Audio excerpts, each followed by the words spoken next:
Hi, good evening, and welcome to the session on uh, important long essays which are asked frequently in university exam. From the past 3-4 weeks, we have been discussing important topics for your exam. And last class, when we discussed, you wanted me to discuss a little bit about the facial spaces of hand. And this is definitely one of the most important long essays in the upper limb. And most often it is felt by the students as a difficult topic. But if we understand where exactly these spaces are located, the things become a lot more easier.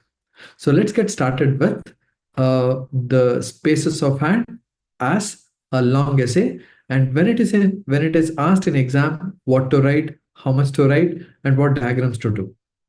So first, when we talk about spaces of the hand, we need to begin with the classification. What exactly are spaces of hand? Spaces of hand refer to facial lined spaces present within the hand. These are formed due to characteristic arrangement of the different fascia in the hand.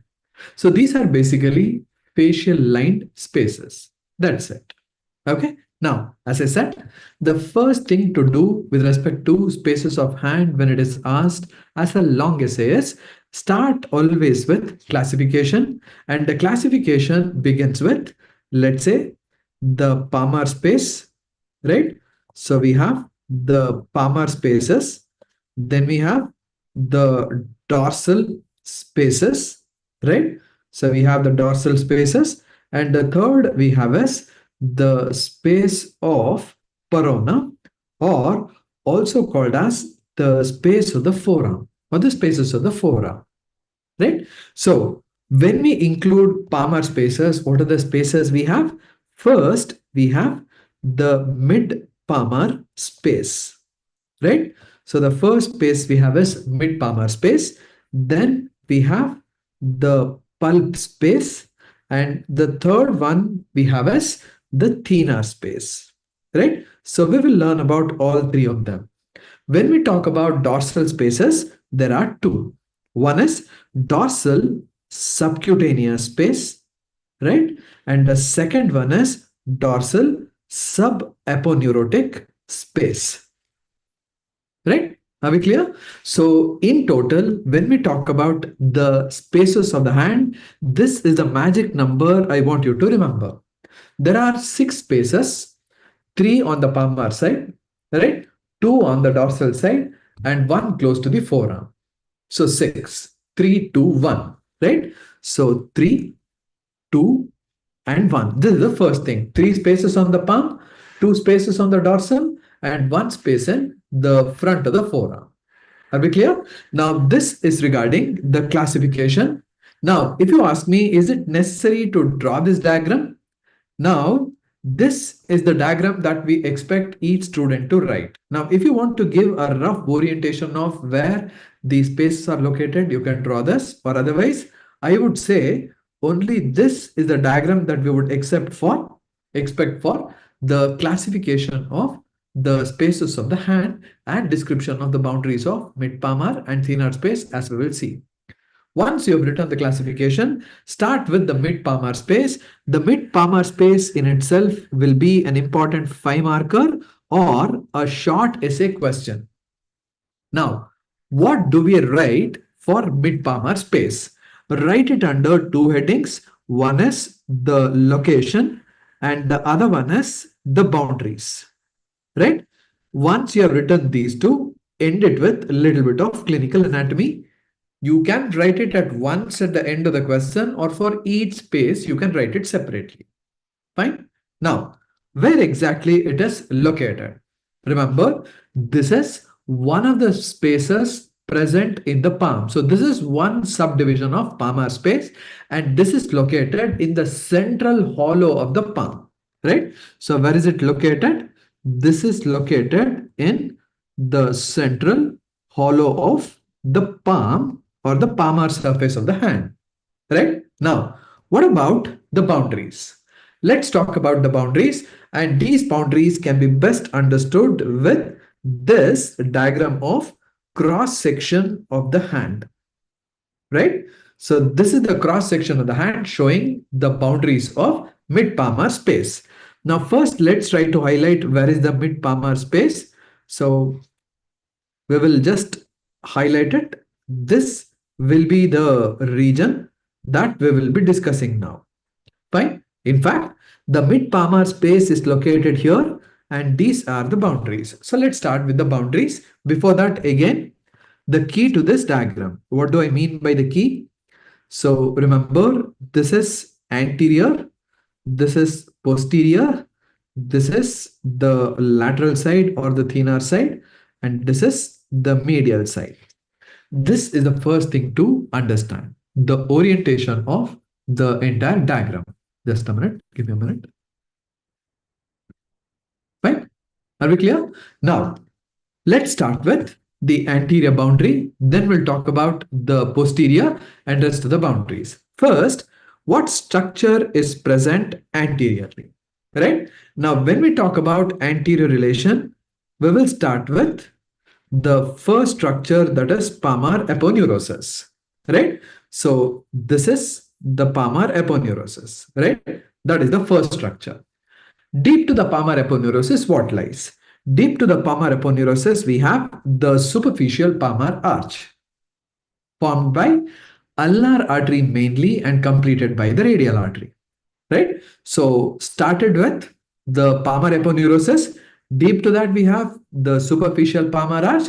Now deep to this lies the cutaneous nerves of the hand, right? Which are mainly derived from the branches of the median nerve and the ulnar nerve.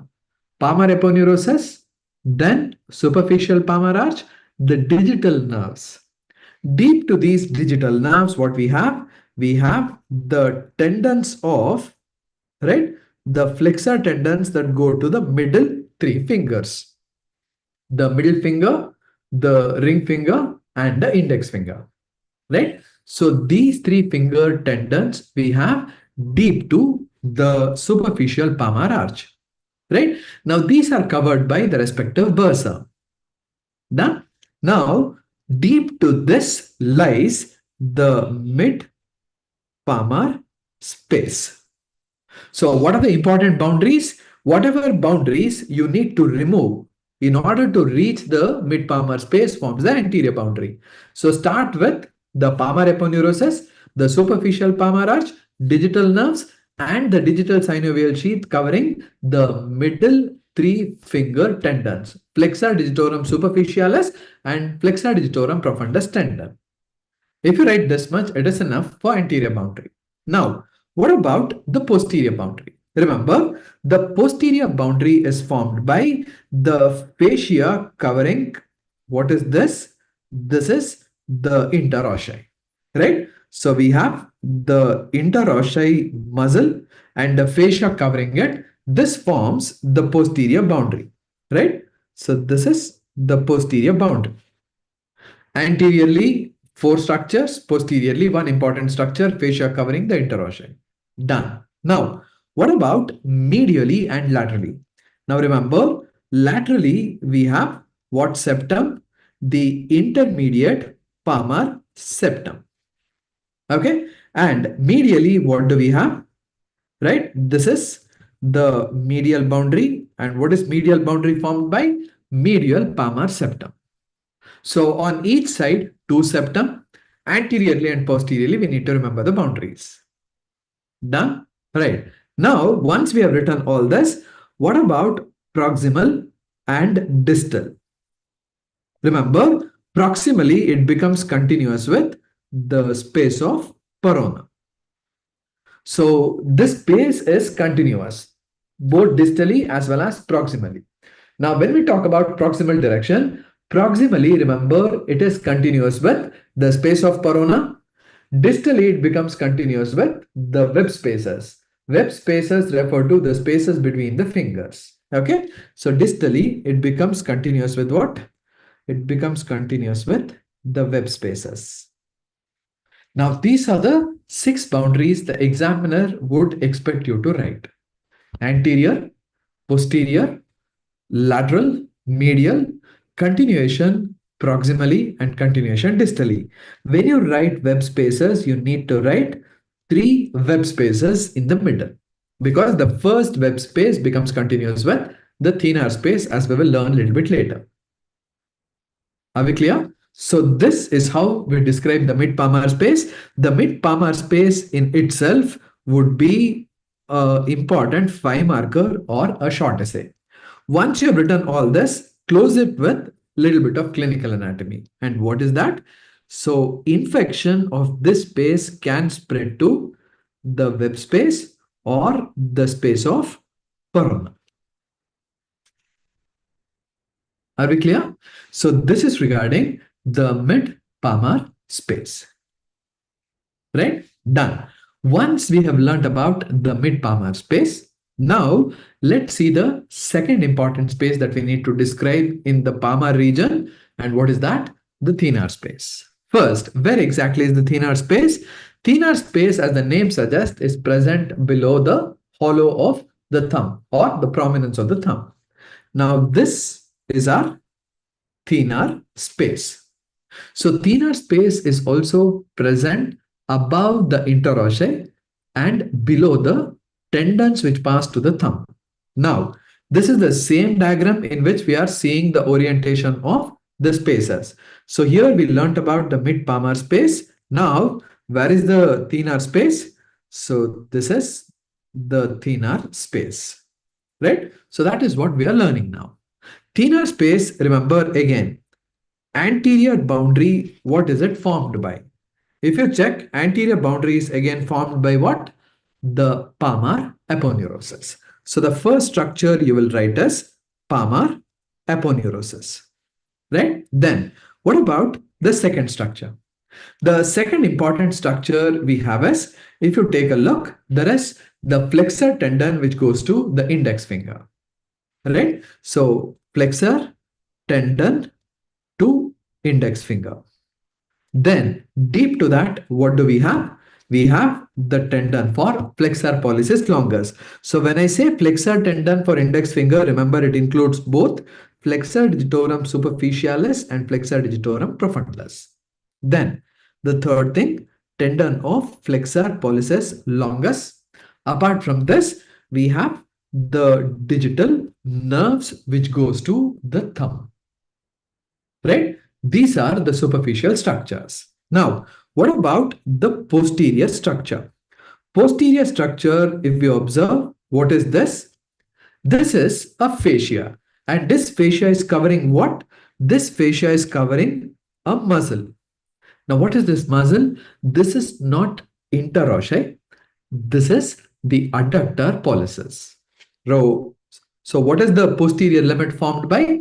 Posterior limit is formed by, remember, the fascia covering the adductor pollicis muscle and then the adductor pollicis itself. Done? So this is the difference between the mid-Palmar space and the thenar space. In the mid-Palmar space, the posterior limit is formed by the interossei, whereas here it is formed by the adductor pollicis. Done. Now, what happens with this distally? This becomes continuous with the first web space. How about proximally? Proximally, remember, this is closed. And where? At the fusion of anterior and posterior wall of the flexor retinaculum. So distally, the thenar space becomes continuous with the first web space, and proximally it becomes fused where the anterior and posterior layers of flexor retinaculum unite with each other. Are we clear? So this is regarding the boundaries of the thenar space. Done. The third space that is present in the palmar region and which is very prone for infection is the pulp spaces of the hand. Right? Now, what about the pulp spaces of the hand? Remember, it is pretty easy. The pulp space of the hand is bounded by two important boundaries. So superficially, we have the subcutaneous tissue, and deep, we have the distal phalanx, right? Now, let's try to learn about the exact boundaries. Where is this space? Uh, just a minute. So we will take this out. And first we'll identify where is the pulp space. Now this region is the pulp space.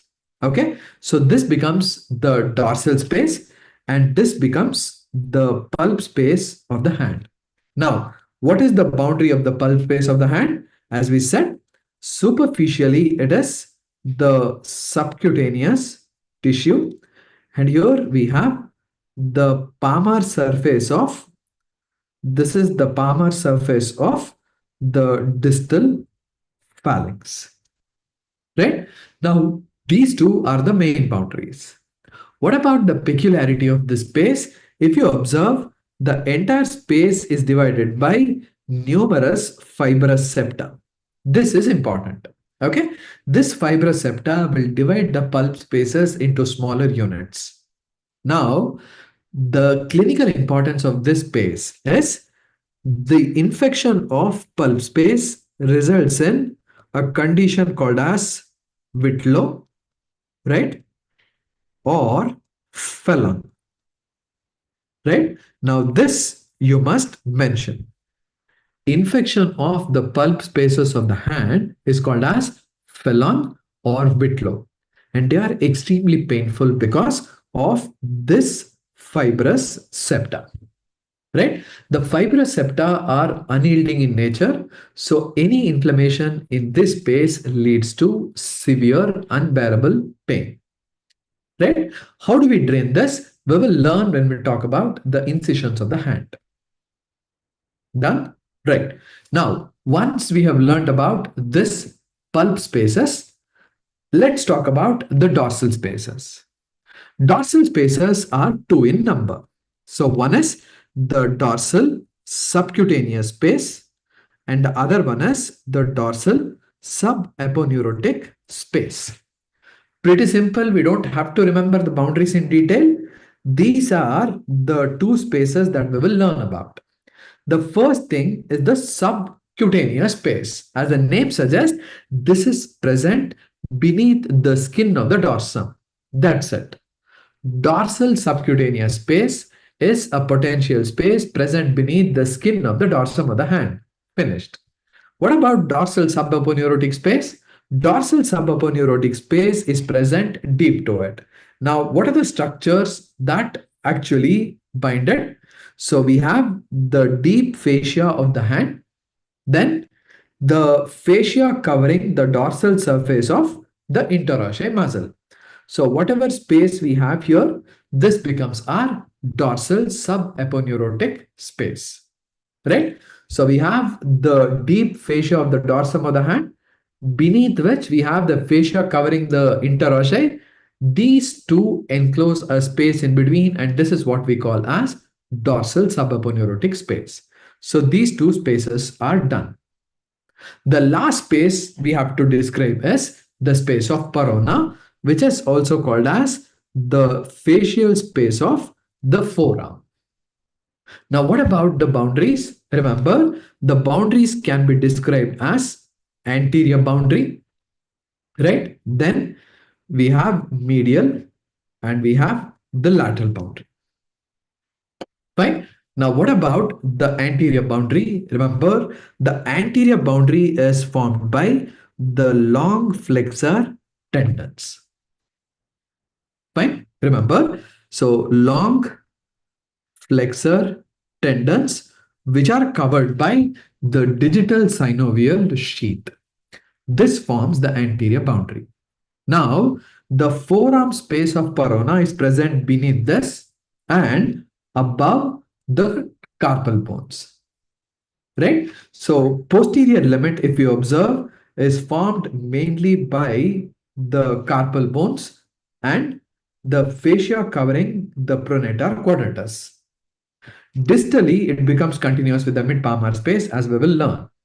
Medially and laterally, these are formed by the lateral, I'm sorry, the medial and lateral lines of the forearm, right? What about distally and proximally, right? Now remember, distally it becomes continuous with the mid palmar space. Okay, so palmar space, mid palmar space, and forearm space of corona are continuous with each other. Then, what about the proximal limit? Remember, proximally it becomes continuous with the forearm intermuscular spaces, right? So, this itself could be a short answer or a 3-mark question in itself, the space of corona. Done? Or otherwise, this is the diagram that you need to write showing the radius. Let's say here, these are the carpal bones and these are metacarpals, phalanges, and these are the tendons going towards the fingers. Beneath these tendons, whatever lies and restricted to the wrist is what we refer to as the forearm space of corona. Done? Right. This is how we describe the spaces of the hand, starting with the classification, then about location of each of the spaces, and we need to describe the boundaries of the mid-palmar space in detail, thenar space in detail, and the pulp spaces in detail. Then the forearm space of corona in detail. Dorsal subaponeurotic space, if you mention where is it located, that itself is enough. Once you have written this, you need to complete your answer by mentioning about the surgical incisions of the hand, right? There are 7 places, right? So remember, 7 is the magic number here. 7 places where you can give incisions to drain the pus collected in case of infection of spaces of the hand.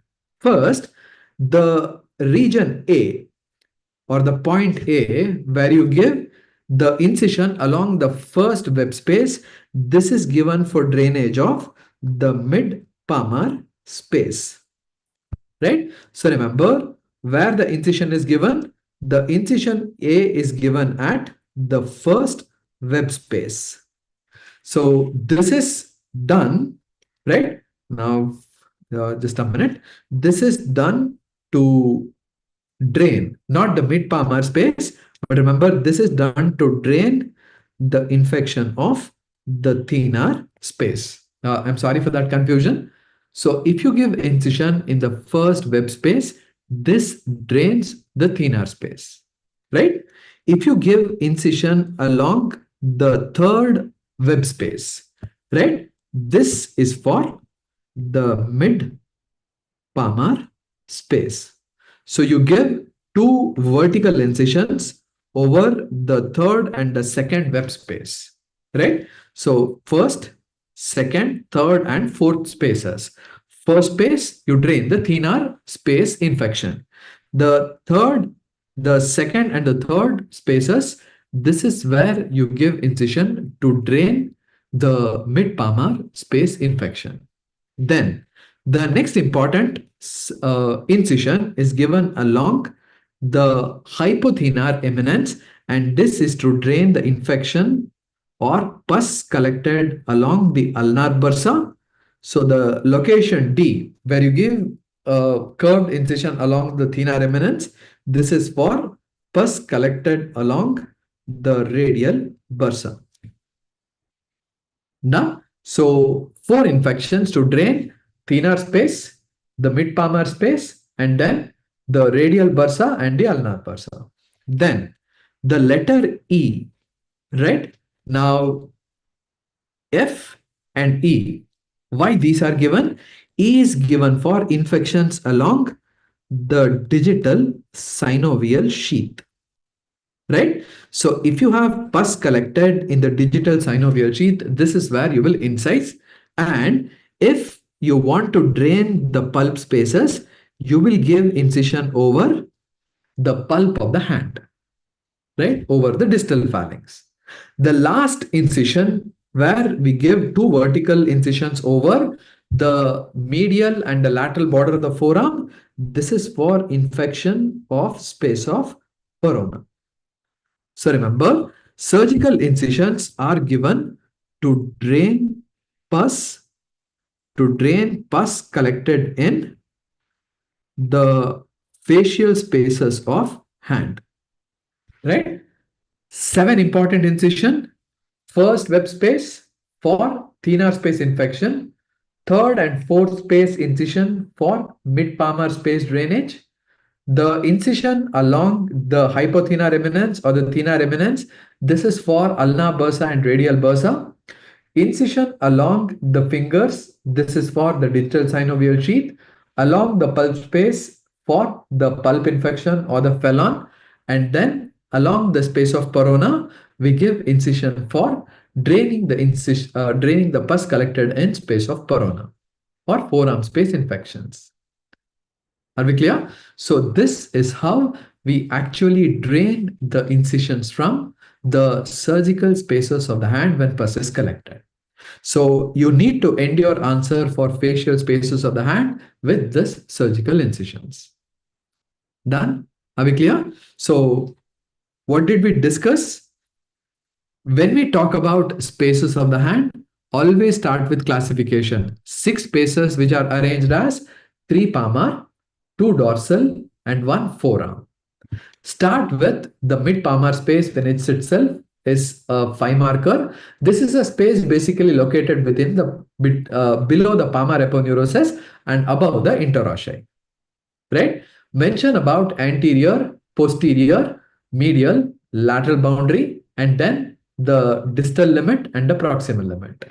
Then talk about the thenar space which is present below the thenar eminence.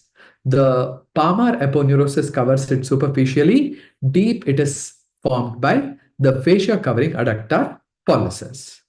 Mention about the distal continuation, the proximal closure. Then we talked about the pulp spaces, the superficial boundary formed by the subcutaneous space, deep boundary formed by the palmar surface of the distal phalanx.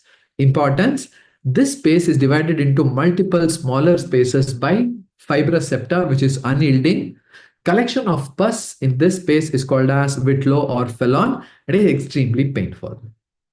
2 spaces which are very easy to describe, the subcutaneous space and the subaponeurotic space, which are present in superficial and deep plane in the dorsum of the hand. The last space of corona, which is present only in the wrist region, deep to the flexor tendons which pass to the fingers. Right? Infection of this space can communicate with the mid-palmar space. Whenever pus gets collected, how do we drain it? We drain it by giving 7 incisions in different spaces. In the first web space for thenar space infection, in the third or the fourth web space for the mid-palmar infection, along the hypothenar eminence for ulnar bursa infections, along the thenar eminence for radial bursa infections, along the finger for digital synovial sheath, in the distal phalanx, along the pulp spaces for pulp space infection, along the medial and radial side of the forearm for draining infection from the space of corona. Right? Now, this is how we should describe the spaces of the hand along with its clinical importance. Fine. If there are any questions, please let me know. Or even if you want to discuss any specific topic for next Tuesday, please let me know. We'll take up that same topic for discussion.